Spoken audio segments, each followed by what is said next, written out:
పురుషులందు పుణ్య పురుషుడు మోడీ. అంటే చాలా ఉత్తముడైన క్యారెక్టర్ గల మనిషి. ఆయనకి స్వార్థం లేదు. ఆయన ఆలోచించేదంటే దేశం గురించే కానీ ఈ దేశ ప్రజల గురించి, దేశం ఎలా అభివృద్ధి చెందుతుంది, దేశం ఇతర దేశాలతో ఎలా ఇంటరాక్ట్ అవ్వాలి, విదేశీ నీతి ఎలా ఉండాలి అనే దాని మీదే తప్పన కానీ మిగతా చిన్న చిన్న రాజకీయాల గురించి ఆయన ఎప్పుడూ ఆలోచించరు. ఆలోచిస్తున్నారని చెప్పిన వాళ్ళందరికీ కూడా తప్పు. ఆయన చాలా గొప్ప వ్యక్తిత్వం గల మనిషి. ఆయన పార్టీలో ఉన్నాడంటే పార్టీకి, దేశానికి లాభం, కానీ ఆయనకి ఏమాత్రం లాభం లేదు. ఆయన ఓడిపోతే దేశం నష్టపోతుంది, కానీ ఆయన ఏం నష్టం ఉండదు. ఆయన మళ్ళీ జోలి వేసుకుని మళ్ళీ ఏం ఆలయాలకు వెళ్ళిపోతాడు. ఆయనకేమీ ఇంట్రెస్ట్ లేదు.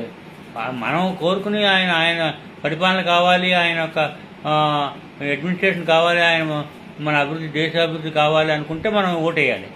ఆ విషయమై మనం తప్పకుండా అందరూ ఓటేయాలి. మిగతా వీళ్ళు చిల్లర వల్లరి వాటికి, పసుపు కుంకాలకి వాటికి ఓట్లేంటి? పసుపు కుంకాలకి ఇచ్చేస్తే ఓట్లు వేసేస్తారా? ఆయన మతం గురించి మతవాది అంటున్నారు. అందులో కాదు, మతవాది కాదు ఆయన. హిందూ 135 కోట్ల మందిలో 91% మంది హిందువులే ఉన్నారు. హిందూ మతాన్ని నమ్మిన వాళ్ళు ఉన్నారు, హిందూ మతాన్ని ఆచరించే వాళ్ళు ఉన్నారు, హిందూ మతాన్ని జీవితంగా చేసుకున్న వాళ్ళు ఉన్నారు. వాళ్ళ గురించి మోడీ గారు కూడా వాళ్ళ గురించి ఆలోచిస్తాడు. కాబట్టి ఆయన మతవాది కాదు, అన్ని మతాలు ఆయనకు కావాలి. ఇప్పుడు అందుకని ఆయన హిందూ మతం ఆయన వేయకూడదని అన్న వాళ్ళందరూ తప్పు పని. మనం వెయ్యాలి, ఆయనకి సపోర్ట్ చేయాలి, తప్పకుండా చేయాలి.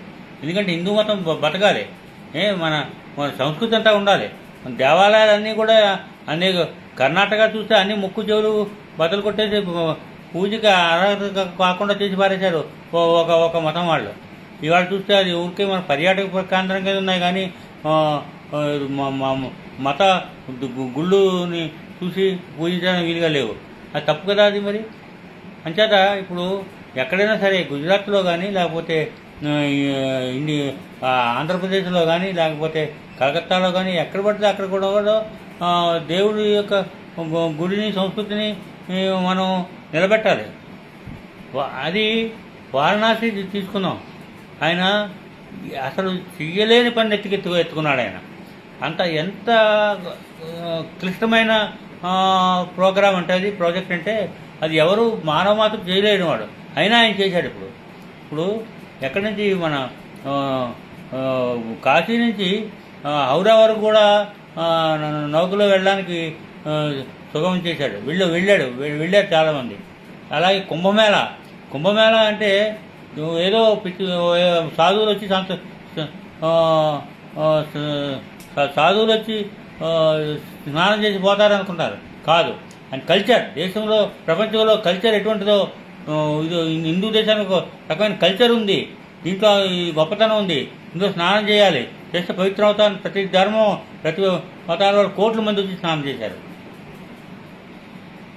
తర్వాత ఆయన దేశభక్తి గల నాయకుల గురించి, ఆయన గాంధీ గారు అంటే పడి చచ్చిపోతాడు. ఆయన గాంధీ గారు ఆయన దేవుడే. అలాగే సర్దార్ వల్లభాయ్ పటేల్, ఆయన గురించి ఆయన 270 అడుగులో ఆ పైన విగ్రహం పెట్టాడు. ఆయన ఎంత గొప్ప పని చేశాడో ఆయన. మన తరాల వాళ్ళందరికీ తెలుస్తుంది హూ ఈజ్ సర్దార్ వల్లభాయ్ పటేల్. ఆయన చేసిన గొప్పతనం ఏంటి తెలుస్తుంది. ఇప్పుడు రోడ్డు సైడ్ అనేక మంది పెడుతున్నారు విగ్రహాలు. వాడి గురించి చెప్పమంటే ఎవరు చెప్పలే. మనం ఎందుకు నన్ను అడిగారు, ఒక ఇది పక్కనే మన ఈ కాకినాడలో బోట్ క్లబ్ దగ్గర ఒక విగ్రహం చూపెట్టి అడిగాడు మనవాడు, తాతగారు ఈ విగ్రహం ఏంటండి, ఏం చెప్పమంటారు, అసలు వాళ్ళ గురించి చరిత్ర లేదు అతనికి. నాకు తెలిసిన అతను అయితే అతను చరిత్ర లేదు. ఆ విధంగా కాకుండా ఇప్పుడు ప్రతి నాయకుడి గురించి ఆయన చాలా విధంగా ప్రోపగండ చేస్తున్నాడు, హిందూ సంస్కృతి నిలబెడుతున్నాడు. ఆయన దేశం అంటే దేశమును ప్రేమించమన్నా అనే పాట మనం తెలుగులో రాసుకున్నాం. అలాగే దేశమంటే మట్టి కాదు, దేశమంటే మనసులో ఏం చేయాలని చెప్పి మనం పాడుకుంటాం. అలాగే ఆయన ఇండియా గేట్, ఢిల్లీ దగ్గర ఒక స్మారకం, ఈ చనిపోయిన ఈ ఆత్మ మన యుద్ధంలో పోరాడి చనిపోయిన వాళ్ళందరికీ కూడా స్మారక స్తూపాలు కట్టించాడు. గోల్డెన్ లెటర్స్ రాయించాడు ఆయన. ప్రతి వాడిని చరిత్ర రాయించాడు. కొన్ని వేల మందికి రాయించాడు. అంత గొప్ప పని స్వతంత్రం వచ్చాక 70-80 ఏళ్ళు అయినా ఎవరు చేయించలేని పని ఆయన చేశాడు. అంటే ఆయనకి స్వార్థం కాదు అక్కడ వేరే విధంగా ఏవో ఏనుగు బొమ్మలు లేకపోతే ఏదో వేరే బొమ్మలు పెట్టుకోవడం కాదు ఆయన పని. ఆయన దేశం యొక్క భక్తిని ప్రతి వాళ్ళకి చెప్పాలని ఆయన. అలాగే సైనికులకి అనేక రకమైన సదుపాయాలు చేశాడు.